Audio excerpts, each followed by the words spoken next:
Welcome, welcome, welcome. Happy first episode. The origin point of origin story. Beautiful.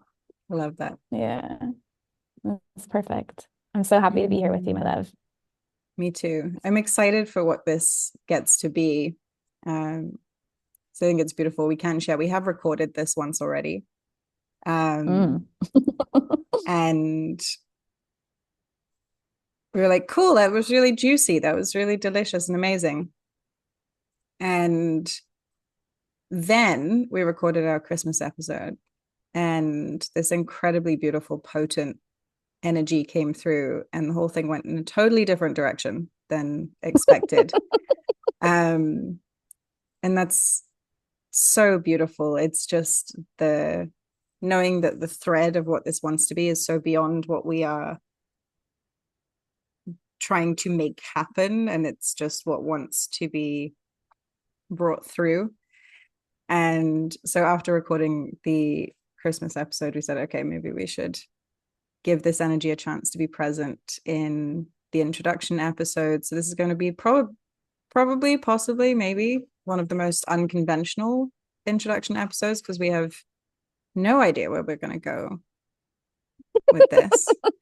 Um, so unlike the rest of the world who might plan to give you a bio or give you information about, I don't know, logistical, technical information about what we're doing or all of this stuff. Maybe that will come through. We don't know, but we haven't planned it like other people may have. So we're just going to allow this to be in the spirit of what we're creating here, to be free flow and just a deep dive conversation. So that's, I think, what feels really potent and really exciting because now we know more about what the energy of this podcast, this creation is asking us to be present with. So it's feeling good. Totally. Well, I feel that that's what's so exciting for me is that this is actually the process of authentic creation, which is when you're in communion with creation, which means that something desires to come through and you're not even totally sure what it is. Or maybe you think you know what it is, and then it comes out and it's totally different. The process of creation is that, okay, so the idea starts to come through you, and it is not really yours. It's something from outside of yourself and greater than yourself. But then the creation starts creating you. And then you start going back and forth and actually like, finagling what really is this? And that's the thing that feels exciting because what we're essentially saying yes to with this podcast is it's going to be a messy creative process as we go along, and you just get to witness it. And it's a lot more feminine in its approach than something that's a lot more structured and more masculine in and how things are done. Like let's have bullet points, let's talk about this, let's have our talking points. There's nothing wrong with that. There's a space for that. But what we're really being asked to, what we're realizing is that the bullet points or the talking points are very few and far between, and also are really more like guidelines. So we're going to be on the adventure, and that really is how this whole project, because the podcast is just the beginning, that it seems at least that we're aware of. Like that's how this all really began, and that's what's going to be so much more curious and exciting is that we just have no idea where it's really going to take us. Our intention is to discuss things like ancestry and lineage, spiritual lineage, personal lineage, people's stories, our stories, other people's stories, and how they've uncovered all these different aspects of origin story. And we're going to see what also desires to be born from that intention. Feels really beautiful, Yeah, it really does. really potent. There's something Yeah. so I think there's something really exciting to me in getting to create a space where, yes, we have the guidelines, we have the intentions, we have the opportunity to be able to have really deep conversations and ask questions and get into topics that can be really healing, really opening, get a lot of different perspectives, as we talk to each other, but also as we interview other people as well.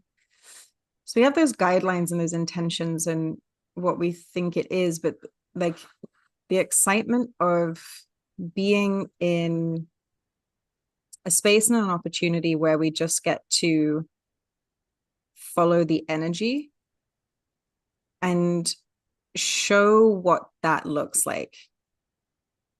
Mm.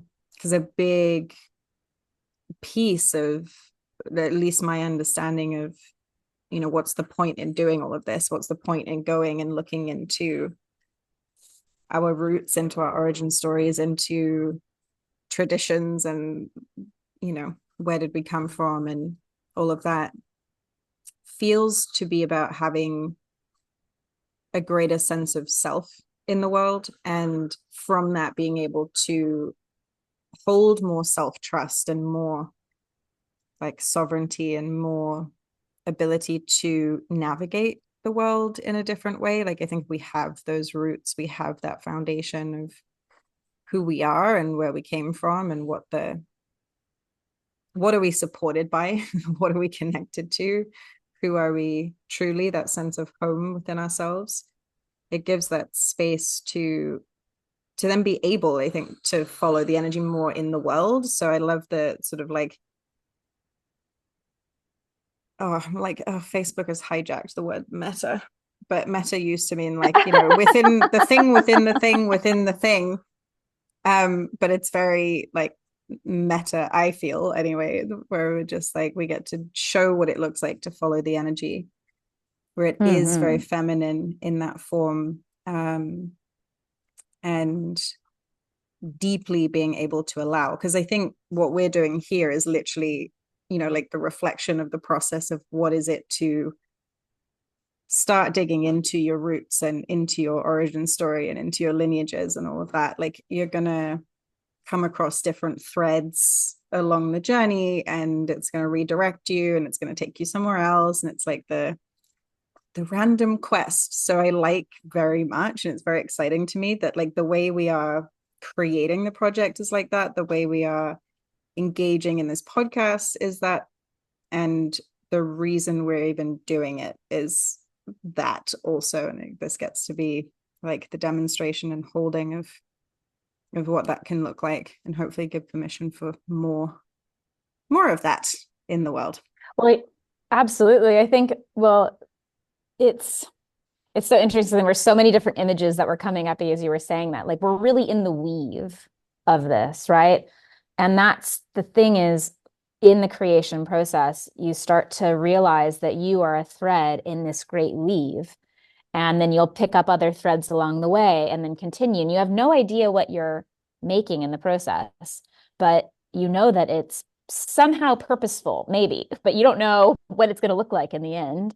And and that's the beautiful thing. It's like the joy is in the journey. And actually, this morning, of course, I pulled an oracle card that that says "Live the question," and it stems from Rilke saying like live the question, like be okay in the unknown, and really lean in to what you're asking.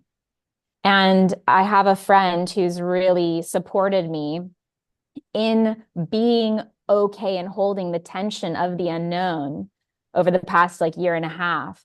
And it's so deeply uncomfortable, but it's like at least at first, and still even at a certain point, there are moments where the tension is too much to bear. But this is what it gets to be about. And this is the other piece that came through, is another image that came through, is like this is part of the fool's journey in like archetypal work. The fool being the wise fool, the at the beginning, at the origin point of the journey, not knowing they're going that it's going to be transformative and illuminatory and exciting and a little bit scary along the way. And is the fool silly for taking such a journey, or is the fool wise? Only time will tell, and it will probably be a bit of both along the way. But that's what we're doing, is we're really embarking on this fool's quest, if you will, to do it differently than, because this is almost really, these are going to in some ways be channeled transmissions, right? Where and channeled, there's a part of it that I don't even like using that languaging, because we're just allowing ourselves to just be, right? Even calling it and labeling it a channeled transmission puts it in a certain category. It's just what happens when you start embodying creation energy and authenticity so fully that you don't even need to label it anything. You just get to exist. That's what this gets to be, what you're speaking to. We just get to trust ourselves so deeply that as we take these steps along the path, a path that feels unknown, uncharted territory so far, can we trust ourselves to navigate it? And the answer is yes. The answer is yes. And in terms of the way I'm seeing it too, we're in a point of time collectively in humanity where we are actually being thrust into it being done differently. We're not being asked anymore to do it differently. It's not polite anymore. It's not politely asking. It's literally like, okay, so the little floaties are off and you're going not into the deep end of the pool. We're just throwing you straight into the depths of the ocean. I hope you can make it. And that's what it feels like on this collective level. It's like, oh God, I hope I learned something in swimming lessons. Like it's like that kind of a thing. But we really are being thrust into doing it differently. So, everybody's going to be on different points of their own fool's journey, of their own hero and heroine's journey, because that's really what the fool's journey is. Some people are just entering into the forest of transformation. Like it might be brand new for them. Some people might have been doing this for a long time. None of that matters. However you've been doing it before, though, it's going to be different now. Are you ready for that? And the answer is yes. Even if you don't feel like you are, the answer is always yes. Can you trust that?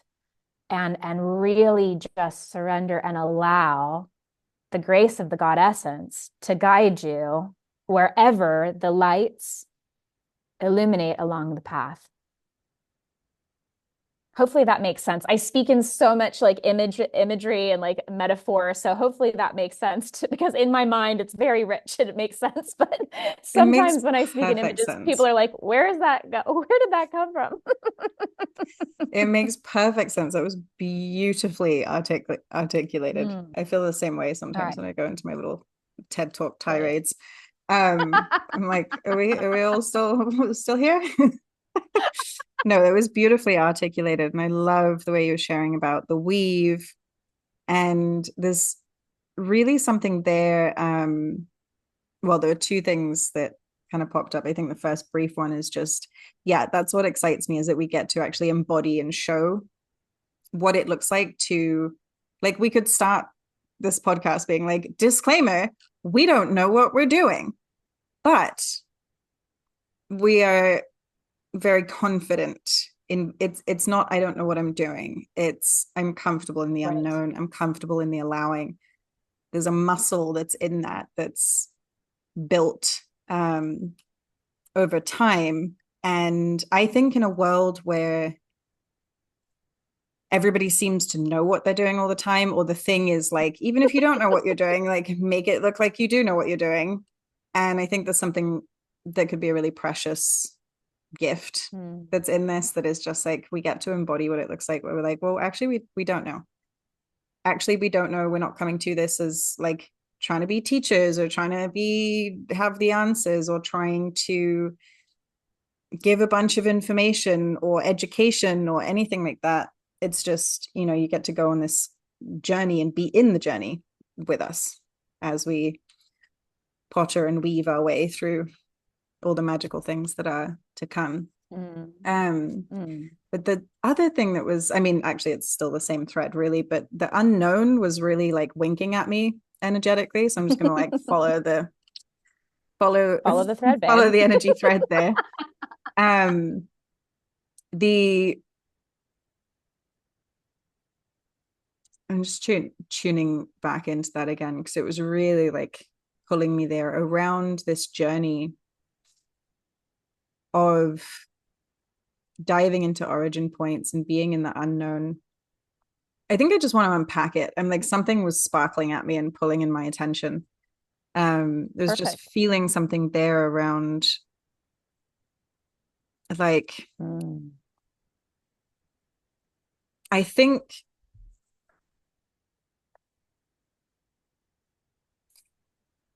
what's kind of coming through there is as I was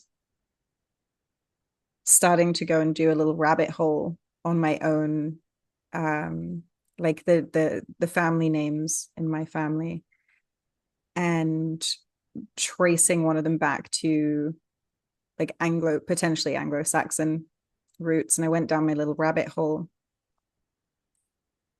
I went in thinking it was going to give me a sense of certainty in who I am and giving me some kind of like answers. Like I thought I was going to know stuff for definite, for certain. And within about 3 days, I like ruined that image, the imagination happening that was, on the cards. And instead it just deepened my sense of not knowing. A, Mm-hmm. because there's just not very much written history for the Anglo-Saxons, but B, just because there's so much nuance, there is so much that is unknown. It created, I think, more questions than it answered. It didn't give me any definites, but what it did do is give me an energy line to connect to and something that felt like mine. It plugged me into something. So where I thought I was going looking for like external knowing, I think what has kind of come through is just knowing that it's all so unknown and needing to be even more comfortable with that and being able to explore more about the lineage, the ancestry, the heritage, my roots, and all of that from really from that place in a deeper way, I think. Because it was, yeah, just you open it up and then it's like, oh, but then actually this was written way later. And then it was written by this person. And there was this influence. And then this happened. And then so there was something else. And it's like, oh, we don't really know. And there's so much influence Mm-hmm. from who told the stories and where the stories came from and when they were told and how much evidence do we really have. And so there's always going to be that air of mystery, the element of the unknown, the elements of the uncertainty in the journeys into ancestry and lineage. Like some lineages have a lot of information and it's very, very clear, but also like just through time, like we've lost a lot regardless of lineage and how much do we even really know about our human origins and all of this kind of stuff. Like there's so much richness that we can explore. But I think just with that piece, that needing to be comfortable in the unknown, I feel like I'm glad we're embodying it through how we're showing up in this podcast, because I think that is honestly the space to come to and into and through this journey from. So if we can show what that looks like, it's really beautiful, because it's Mm-hmm. just we can go looking for certainty. We can go looking for rigid answers of this is who I am. I'm going to follow these things to a T. But I think there's so much more space than that. I more and more through whether it's the ancestry journey or the spiritual journey or whatever it is, or both one and the same, the more and more we go into it, the more and more it's like, oh, I have to, regardless of what's true on the external, I have to come back to what's true deep within myself, and I have to find that within myself. Um, So I'm feeling like it's a really beautiful place to stay in Mm-hmm. as the journey unfolds. So yeah. Mm. Yeah. I mean, I get that. I think that what you hit the nail on the head there with like, we can go back and try to learn about who we are and like have definitive answers. And all it's going to do is just raise more questions. And to be in that, I mean, living the question, you are the living question, right? Like it's really this beautiful, hmm, this beautiful way of yes, we look back and then we pull from looking backward into the future. So I don't call it the new earth is a term that's been used, I think, kind of boringly now by the new spiritual age for a while. And there's nothing wrong with the new earth, but it's not a new earth. The earth is ancient. The earth is wild. The earth is deeply unknown. There's so much. I mean, we're continuously trying to explore space and like all these things. I'm like, do we know what's at the bottom of the ocean? Should we know what's at the bottom of the ocean? No, I feel like we actually shouldn't. I think there's a reason why we're not able to go there, but that's a separate story entirely. I'm the Yeah. ocean is kind of terrifying for me personally. Side note, fun fact. But like, like even our own minds, we're told that we use about 10% of our minds. First of all, is that even true? Who's giving us that information? Like I think that this is it, is just we're on a quest for the great why, and or like and what and well, where do we come from? Why is it so? And that's the origin point, right? Where this may have this idea for collaboration was seeded a couple months back, where you reached out and you're like, I think we get to collaborate with one another. And I'm like, oh yeah, that sounds great. I would love that. And then it started off with talking about, like let's do ancestral retreats, and like that gets to be a thing at a certain point. And yes, but then it actually, from that broad space, actually started being taken on a different journey entirely. Like, oh, let's start a podcast. Let's talk about it. Let's talk about our stories and about our journeys. And then even more so, the origin point of not just our individual stories and lineages, but like the origin point of humanity itself. And what is the ultimate truth? What we really want to do with this podcast is talk about ultimate truths.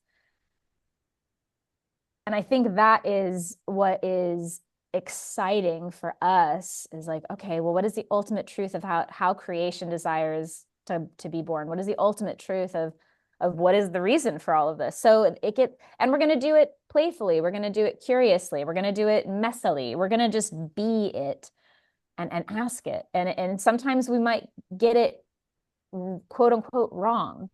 We might say something that it might feel sticky. Oh, it's two white ladies saying something that feels really sticky, but like, okay, but it's not about being wrong. It's about being courageous enough to ask the questions and have the conversations that people are not having right now with themselves or with one another, to actually realize, yes, let's figure out where we come from that makes us distinct and interesting and beautifully curated by spirit to be this version of spirit in a bodily form. But then when you actually recognize that, okay, well, my ancestors did it this way and your ancestors did it this way, but actually the purpose was still the same, and it was really just to be in connection and in union with nature. Well, now you just realize that we're all the same, right? So like we want to peel back these I'll say more egoic layers. Egoic layers meaning like what makes me me? There's nothing wrong with that. In the process of awakening, it actually has to we have to divide ourselves so much from everyone else and like go way down the rabbit hole of being like, what makes me special? Well, my astrology says that I am a Leo sun and an Aries moon and an Aries rising, and I am very special because of X, Y, and Z. And it's very different from other people who do this because of X, Y, and Z. That's great, because people are asking the question, who am I? And you get to go down that thread of who am I? divide, divide, divide, separate, separate, separate. And then at a certain point, you start to descend so far down into the division, you come to the 0 point, the origin point, which is actually, I'm not special. I'm just like everyone else. And I'm connected to something much greater as this tiny grain of sand being blown about by the wind and the waves, you know. And so what we're doing is calling people forth into to exploring the it's a Mm. lot. It's a lot, but it's like it's powerful because it's the embodiment that you are everything and you are nothing at the exact same time.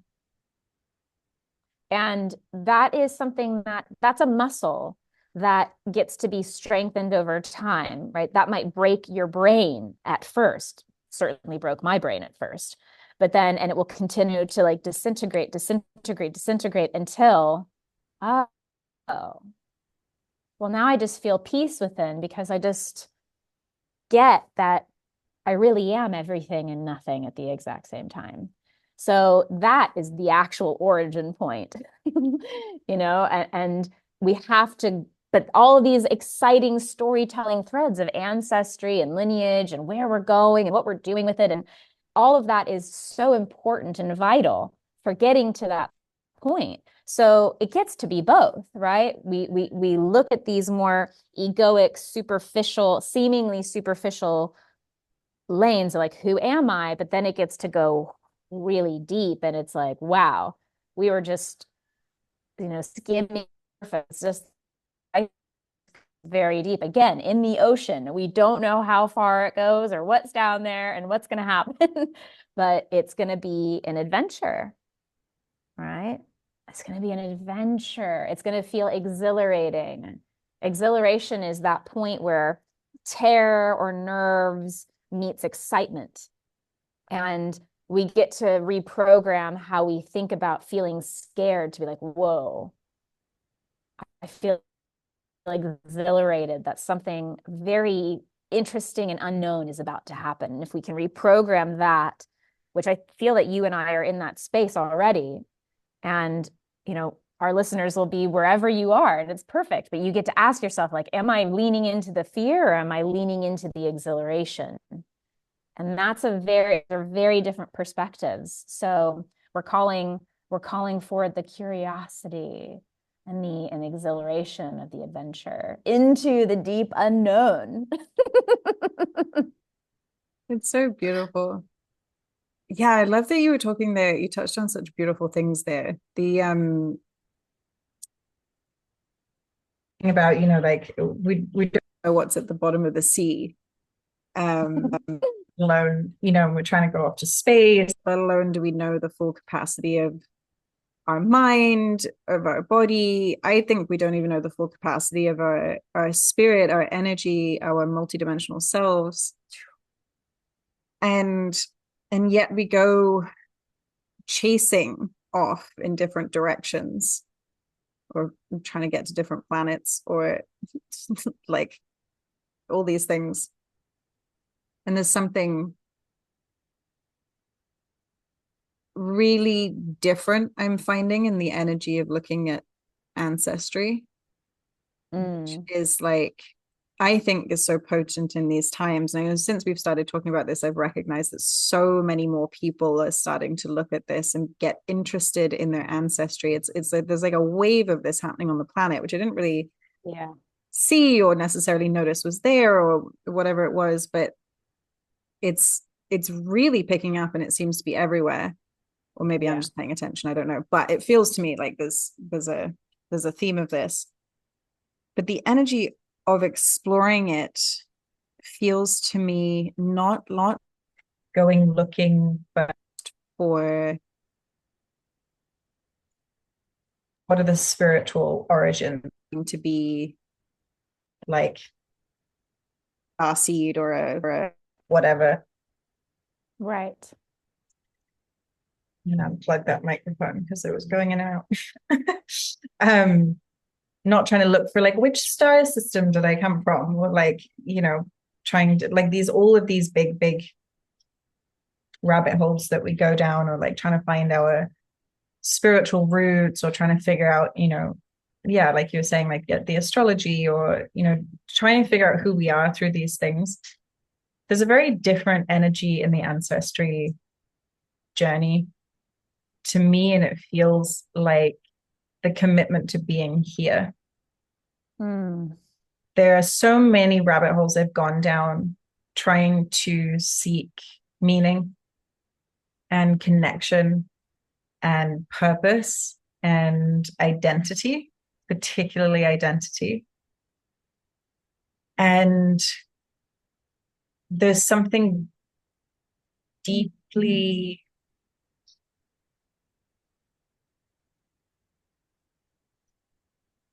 like almost wanting to use the word, like it feels like coming home. It's very Mm-hmm. safe, it's very womb-like, it's very familiar.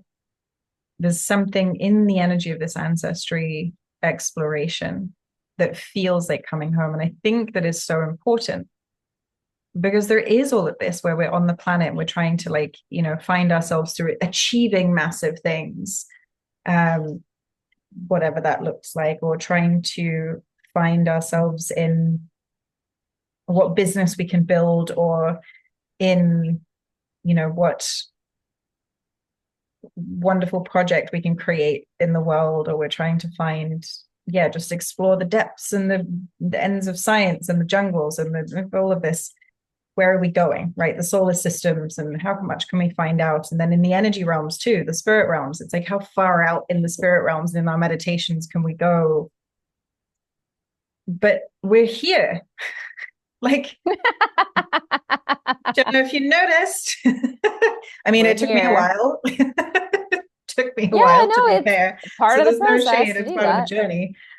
But Yeah. we are here, and there's something deeply beautiful and potent about the commitment to being here. And I feel that that's found in, like, what are our origins internally as Mhm. humans?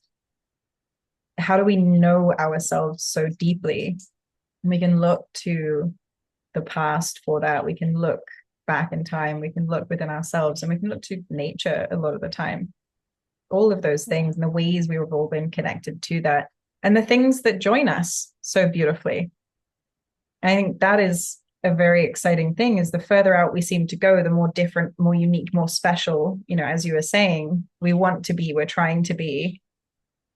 But is it benefiting us as a society, as humanity? Is it Right. benefiting us to be looking so deeply for, how can I be the most different? How can I be the most unique? How can I try and, be the most individual? Yes, we're unique, we're beautiful. But do we need to start looking for the things that connect us at this point, the things that are the same, the things that are similar as well, and recognizing where those things lie? Like, if we look at all the cultures across the world, like, the roots go back to nature, to the seasons, to, we all have music, we all have some form of drum, percussion, we all have singing, we all have breath, we all have dance. Dance. Yeah. These simple things, right? We all have cooking together. There's Well, what you're community. talking about is art and community. Exactly. That's what it is. At the end of the day, that's what we're moving to back towards, though, too. We're coming out of Pluto and Capricorn, moving in towards Pluto and Aquarius, which is moving away from the individual do, like make money and like get the things done mode, and moving into, well, what's going to benefit us collectively? That's just the simple explanation of that. So, and it's it's beneficial to be an individual until it's no longer beneficial, right? Because that's just the weave. It's the great paradox that it's always going to be a little bit of both. And you have to learn how to embody it. And I love when you speak to, we're here. This is where we're at, you know? And so often people like to escape to something external. What kind of starseed are you? Where, whatever it is, what were your past lives? Like, whatever, whatever, what's your job? Like, how do you identify identify, and what is it actually really about? It's about, well, how do I experience it, in this body? And for me, this year I was writing a blog entry about my year in review. And one of the main themes that came up was your humanity is your divinity.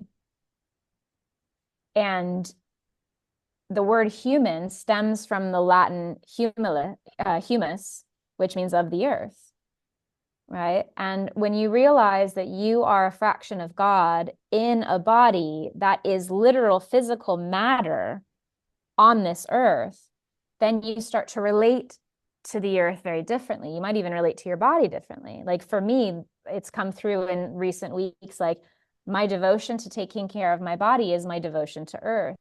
It's one and the same thing. But all you spoke to this too is like all of our culture, every culture across the world, regardless of how they've done it, it's always going to come back to something very simple, which is nature. What's interesting to me is like the mythology that's actually connected to all of it too, because I think that that's where we as humans get to witness our divinity is through the mythology. It's storytelling, it's creation, right? And every culture on the planet has a creation myth. Ooh, that's going to be exciting. Like, ooh, we get to go into creation myths at one point. I was Ooh. researching creation myths last night, actually. I was starting to get Of course you really were. interested in that. So, yeah, that would be a great episode to go into and explore. And Yeah. yeah. But it's just like, how are you creative? Every human on this planet is creative. And actually, we've been taught to forget that with consumerism, and everything is like consume, consume, consume rather than create, create, create. And when you start tapping into your creativity as a human, you start to actually tap into your divinity. And this is where you start realizing that you are both everything and nothing. Because, like, wow, look at what you can create. Look at how you did this. Only you could do it this way. And it might not be a very brand new idea. Actually, Liz Gilbert's book Big Magic I think is brilliant. It's my favorite Liz Gilbert book, actually, and she talks about the creation process. She goes, once the seed of creation is planted in you from source, if you don't act on it and bring it forward into fruition, that seed will go and be planted in other people and it will give birth. And she gives it examples of how she had like book ideas come through, but she never acted on them. And then other authors literally wrote the book that she did, like, had the idea for. And that is how it works. Like spirit goes, okay, let's just cast all the seeds out to all the beings and see who does something with it or how they do it, Mm. and I think that that's what's, yeah, I don't know. I'm a little like lost in my own thought of how the hell did I just get here? But like, I feel like it was related to what we were talking about. I got a little lost in the soup. Sorry. It will happen again. No, it's perfect. No, you're making sense. It's perfect. Mm, We were talking about being good. divinely, yeah, being divinely human and getting to Yeah. explore like the storytelling, right, from all of the different Yeah. cultures and everything else. Because through the stories, there are archetypal energies and qualities we want to embody and be. And so when we start exploring those myths, the mythologies of we do have everything in common, and then we also have these myths and these stories, and we get to go and explore those and find like there's so much richness in that. And actually, oh, I wish I could remember who it was, but someone was I mean, it may have been Richard Rudd who wrote the Gene Keys, or it's someone like that. I'm not actually sure if it was him, but we've lost our connection to myth, actually, to the Mm-hmm. mythological and the richness of symbol that's within all of Mm-hmm. that can teach us so deeply, that's beyond, or it may even be, no, it may even be Adyashanti from he did a book Mm. about Jesus that was very interesting, and the different perspectives of how to read the stories and all of that. It may have, I Interesting. mean, a lot of people are saying this, it's not just one person, but I was trying to remember the exact example. um but the levels of truth that are so much deeper. And I'm Yeah. really big on that. I'm like, truth is only ultimate truth if it's true for everybody throughout all of time on every level, and it is everlasting and it exists on every plane of reality. Hmm. But there's so much symbolic truth, and there's a depth of wisdom that comes from the stories, that comes from the myths. And so that's such a beautiful, even if it would be simple if we were just like, yep, we all came from nature. We should all just be as nature and job done.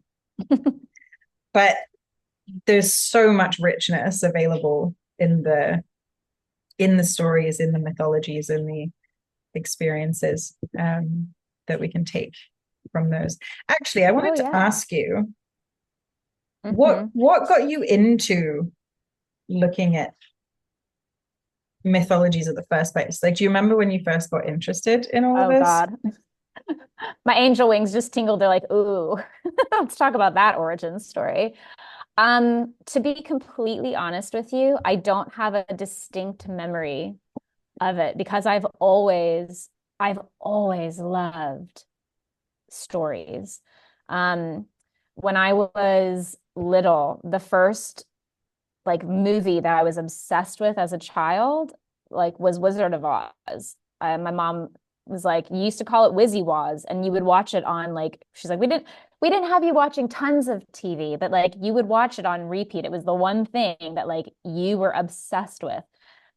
Fun fact, I always also had a pair of red shoes as a result. So, there's that as well.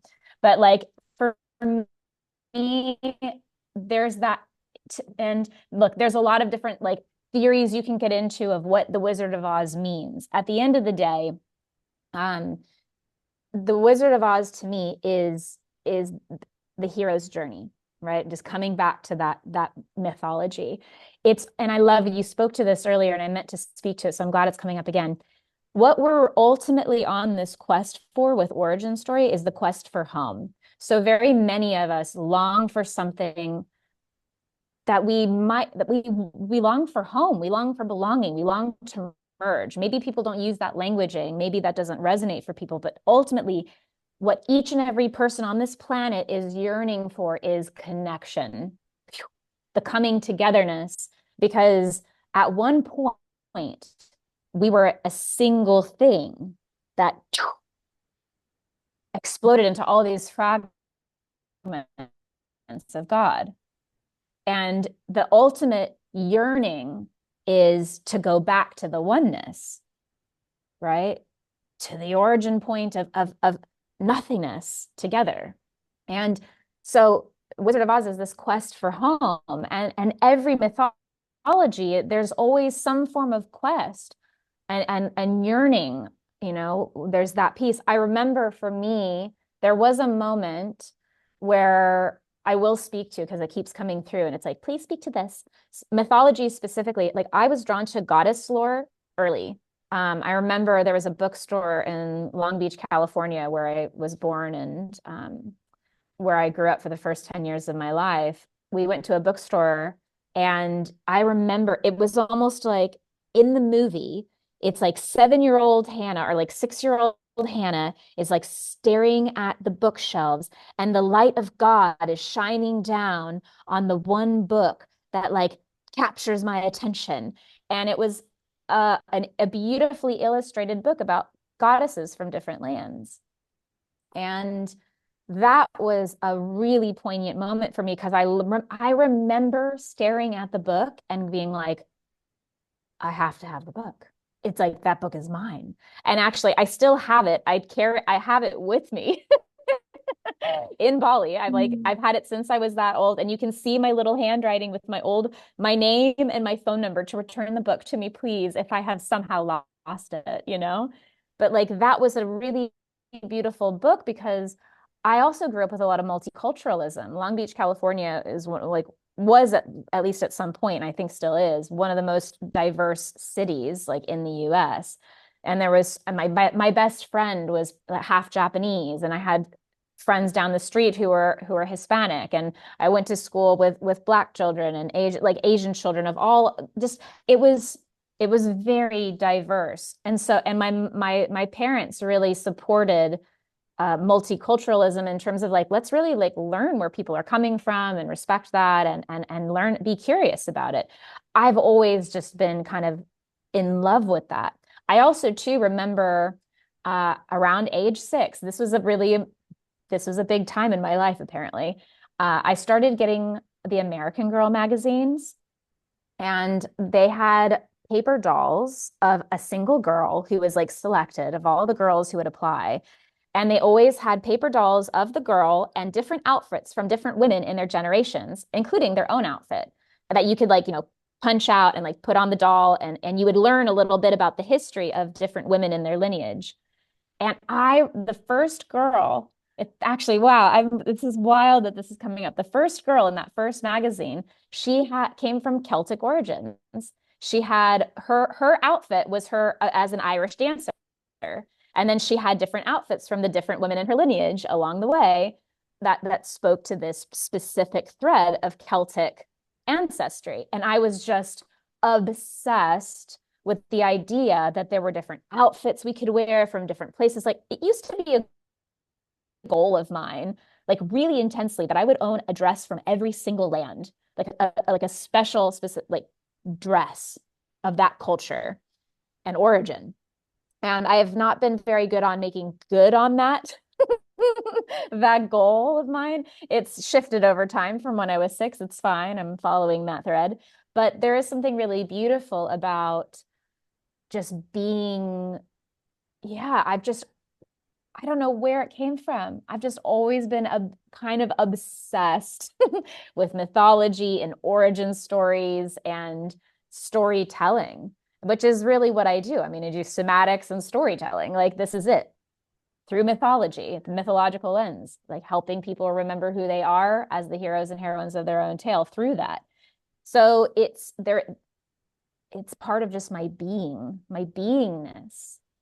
And so I might be a little bit more intense than other people in my pursuit of all of this, just because it's literally part of the fabric of my DNA to be obsessed with this. But it's been a long time. It's just, yeah. And my family always put an emphasis on ancestry. Like, always kind of curious about that too. We had photos from my birth, like there are all these different pieces that connect to the story of origins and me being curious about it. And I'm very grateful for that. I'm grateful that my family has the thread of gnosis, of where we've come from, and honored it in the ways that we have. Could we have done a better job of it? Perhaps, but also, being an American, there's so much multiculturalism too. And just like, I'm a mutt.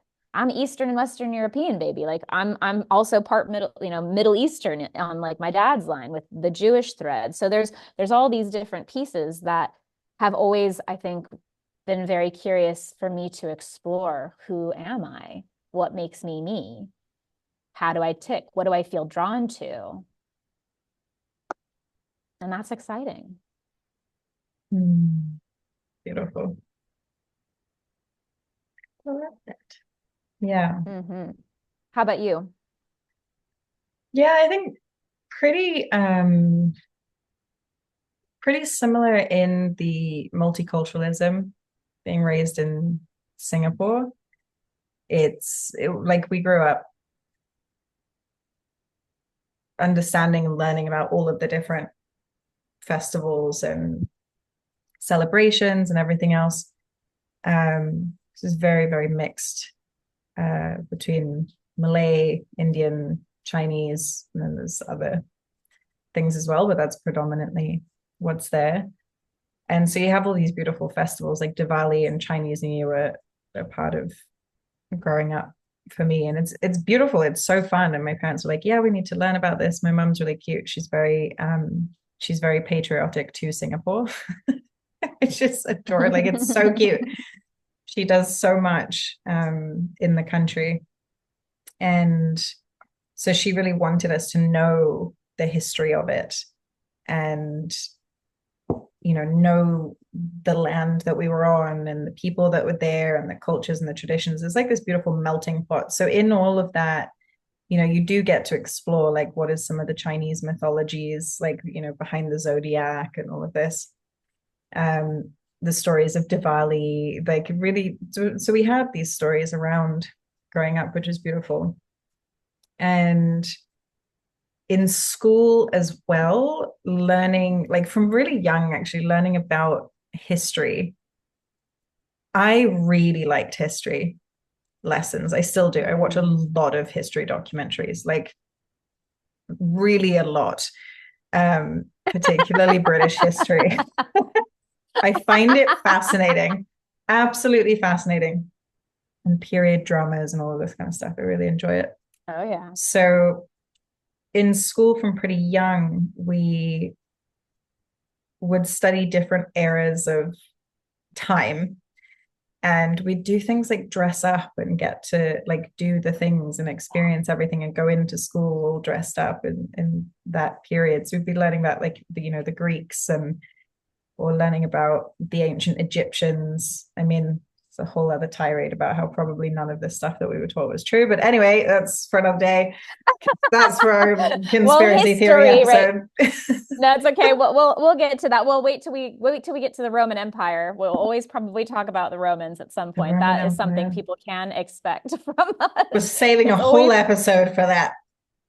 Look, all roads lead to Rome. There is a reason that's a phrase. That's all I'm going to say. I'm going to leave it right there. I love Italians, and the end. We're not blaming the Romans, but we probably will always be blaming the Romans. So that's the thing. Yeah, it's it'll be fun. But yeah, so it was just learning about things like that, right? Learning about history and all of that got me really curious and really interested. And then as I got a bit older, it was more about writing and theater really got me into it. So really had me a lot more interested. I was very interested. I read a lot of fantasy books as a kid as well. So things like fairies and folklore and all of, the usual. Super relatable. I get it. Yep. Reading about the things. But writing and, like studying Shakespeare, and I studied Greek comedy tragedy in school later on and things like that, satire and all of this. So the written word and language and all of that, the art within storytelling was really, really beautiful. I thought I was going to be a writer when I was a child. I thought I was going to be the next Enid Blyton writing fantasy books, but you write so much. So that still is A, true, and B, gets to be more true as you continue to develop. So I just want to like take a moment because you write beautiful posts and all of these things. And I'm always like, wow, I should write longer posts literally like Jess because they're so beautiful. I literally think that. Oh, and I'm like, I should really learn to be shorter and sweeter and get to the point a bit faster because I see myself as very waffly. But thank you. I'm just like, whatever, let it come out. I'm coming to peace with just let it flow. Totally. But yeah, so it was just, getting into writing and stories and language and all of that really really sparked a lot of interest in that as well. And actually I think Greek comedy tragedy was a big one because really learning and studying the texts of Greek comedy and tragedy and why they existed in society and the purpose of those things for catharsis, for dealing with truths, for dealing with, like it was, stuff that was political, that was difficult to talk about, or, you had to bring laughter, you had to like see the tragedy play out on stage. The purpose was to process through or to relieve tension in society or to, bring a different moral viewpoint, or it would become, later propaganda to influence how people were seeing things. But in its origins, really, like there's so much potential through storytelling. And I think that's, that's a beautiful thing that we get to explore. And I'm sure will come in as we're weaving through different stories and traditions from different cultures, and we'll speak to people from different cultures, not that we're going to personally try and retell particular lineages or whatever, but being able to ask those questions about the stories is that there is a power in storytelling that can teach us, that holds moral guidance, that holds, why are we so lost? Well, because the stories we watch are like the Kardashians. Like, I don't know about you, but I'm not taking moral guidance from the Kardashians. Like, I'm just not doing it. Well, and even like you can see in media right now. Well, first of all, the answer is no, me neither. Secondly, like in terms of what is storytelling right now? It's so interesting. So there was a movement of that, like for a long time in media, it was all about films and like that, and like being on TV once TV existed. Like TV shows are kind of just like, nah, you're a TV star. That's kind of lame. But it's totally shifted in the past like decade or so, where now it's like you want to get on a series on a TV show. It's way better storytelling because you can do something with it over time rather than a blockbuster film they're trying to fit in 2 hours, and it ends up just being a bunch of violence and CGI now, and it's deeply boring, like, so it's what stories are being told, what are we gravitating towards, and the whole point of myth was, why are we here? Why are we the way that we are? Because the sky god said this, and that's what happened. Because the river goddess did this, and that's why we have food all the time. Like it was to explain the origins of things and why things are the way that they are. And and that's and when we start actually really digging down, and I feel like this will always be something that we speak to, but there might even be a specific episode just on language. But for instance, how we don't even know how deeply the mythologies are actually affecting our language. Language is a spell, right? And whenever we speak, whatever words we use, we're spell casting, because when we speak things out loud into the world, their frequency, and frequency is really truly the new medicine and the new form of way of being that we're moving into. But for instance, the word nature stems from the ancient Egyptian word, the Neteru. Well, the Neteru were the gods and goddesses. So when you start realizing that it's all really connected to mythologies, but we've just gotten lost in the sauce along the way as to why things are the way that they are. Well, now you start to see, wow, this is actually the origin. It always comes back to nature, the gods and goddesses. This morning in my prayers, I was sitting outside, and it was not raining for about like 10 minutes here in Ubud. And I was sitting outside on the grass, and I even had this beautiful moment because I deeply resonate as being a priestess of Avalon, the Celtic world of Avalon, which we'll get into all of that magic at some point, obviously. But I and like the land when I'm in the UK just sings to me in such a way that I feel like a fairy princess. Like the stones are singing to me, like, I'm having Kundalini activation sitting on the land. It's wild, wild stuff, out there stuff. But when I'm in Bali, it doesn't sing to me in the same way. But what's been interesting to me is, since you and I have started having these conversations, I've come back into this point of, I'm like, it's all nature. It's all earth. It's all water. It's all fire. It's all air. What am I actually? I can pray and give thanks to Mama Bali, which I do, but ultimately it's actually deeper than that. It's like, thank you, Earth, Mother, right? And it's pulling back those layers of separation, like, well, this is this Earth, right? Versus that Earth, and it's different.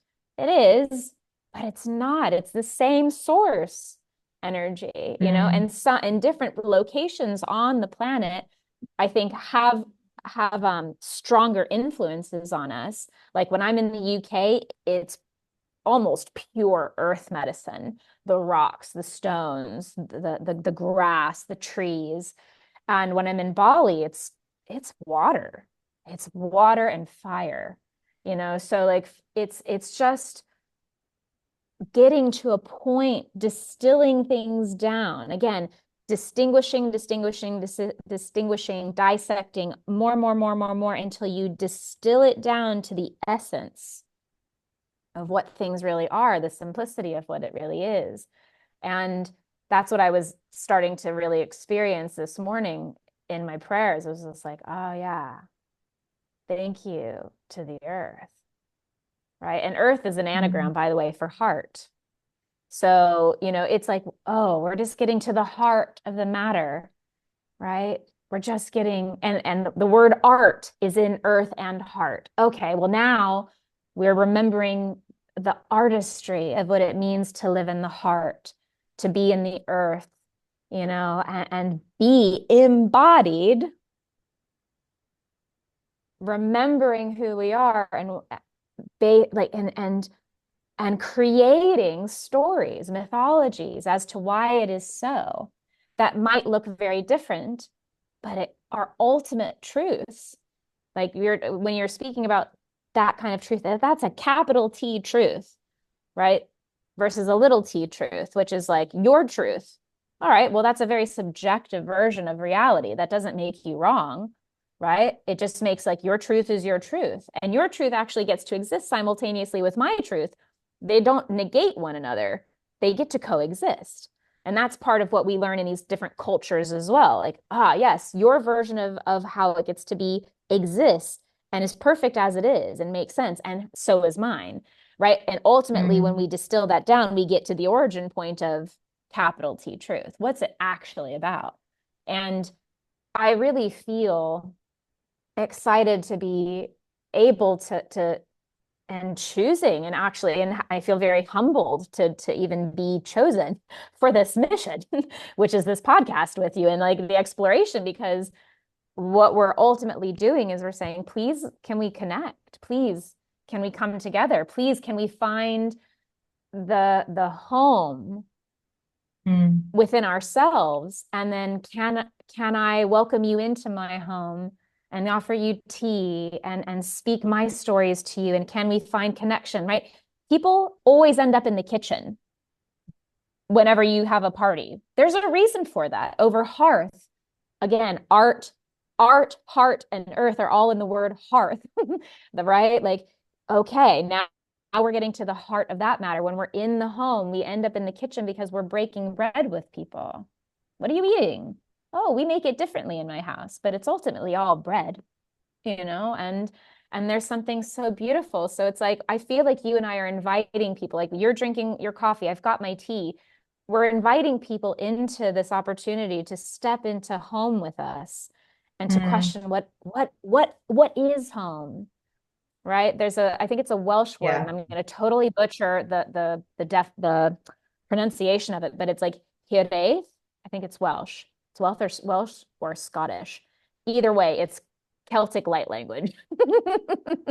But essentially, it's the yearning for home, right? We're in that space of heroine, that just like, which even sounds like hearth in a weird way, now that I'm like saying it out loud, even if it's wrong, and it's like that longing for the hearth, coming into the fire, coming to break bread, coming to see what is alchemized together. Fire is alchemical, transformative, right? So we're in the transformative fires with one another as we explore and weave through all of these different things, and inviting people in. Come drink tea with us, come witness us, come be in the conversation and the muck of it all. And it's going to be messy, but it's going to be delicious.